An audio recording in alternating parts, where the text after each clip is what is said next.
Hey, what's up? How is it going? I hope everyone has a nice day. My name is Guillermo, and my partner here is Carlos, and this is the Carlos and Guillermo podcast. Today, we're going to talk about a book written by Scott Fitzgerald, The Great Gatsby, a book of a mysterious man that only has one goal in mind. We're going to make a little introduction to the book and then give you our honest opinions. Carlos, you can have the first words. The book of The Great Gatsby is about the story of Nick Carraway, with him as a narrator, a young man who, after he moved to West Egg, a very fashionable town on Long Island, New York in the 1920s.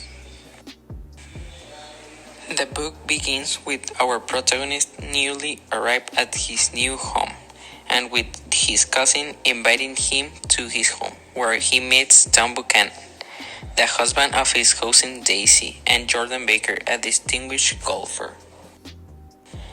After a while, Tom invites Nick to go with him to the city. On the way, he meets Myrtle Wilson, Tom's lover, who is married to George Wilson, a little man of little blood who owns a car workshop.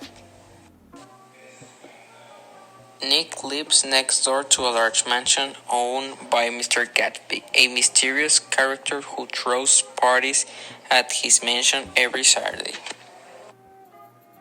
In the third chapter, Nick attends a party at Gatsby's mansion. Nick is very surprised for the big preparation from Gatsby's parties. Nick and Jordan look for the host.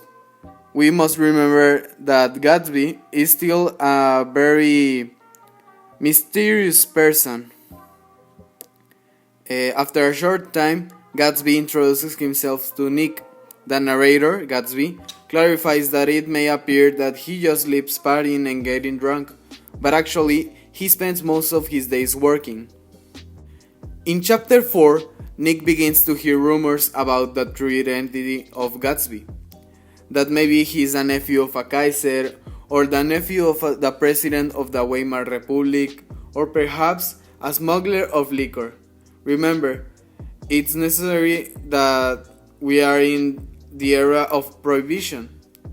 Gatsby tells Nick about his past because he doesn't want the wrong idea to be made about him, and gives the impression that our character seeks to regain the old love with Daisy. Our suspicions seem to be real. Gatsby seeks to recover the old love he had with Daisy. The problem is that he is looking for expectations that only in dreams could you see, and start to feel a little disappointed. And you may wonder if Gatsby is using Nick to get closer to Daisy, or really him has affection for Nick. Well, that's all. I'm not going to spoil all the book. That's to you to read it, and it is a very recommendable book. So, Carlos, what do you think of the book? What was the first thing it came to your mind? Who's your favorite character? I don't know, talk to us. If I had to describe the book with a single word, it would be mysterious, because it has many things and you really don't know what will happen next until the end, and that's why this book is very interesting, and I recommend it 100%. So, Guillermo, what do you think from the book? I love the mysterious way Gatsby is introduced.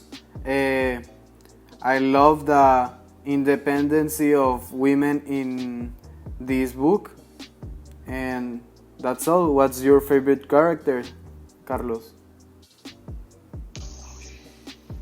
The character that interested me the most was Gatsby, because he was a character full of mysterious, and there were many things that we did not about him until the end, and he always left us with more questions than answers. Well, I think my favorite character is Jordan. She is a very independent woman. They were called flappers in those times. floppers are the people that are very independent, especially women. Those times weren't times for women to be independent. It wasn't normally seen, but that's what it caught my eye. Jordan is a very independent woman. In conclusion, this is one of the best books that I have read and I highly recommend it, as has many details and has many emotions involved, as well as dealing with issues that happen, such as the euphoria of the 20s before the fall of Wall Street and the massive parties they used to do in that time. In conclusion, this is a book that you need to read. It's a very good book. It's very interesting. It has mystery, it has love, it has everything. You can also see a very little of what the world is, what was the world in 1920s in New York, and it is all I can say. I cannot spoil anymore. The book is awesome. You have to read it yourself and live the experience of The Great Gatsby, written by.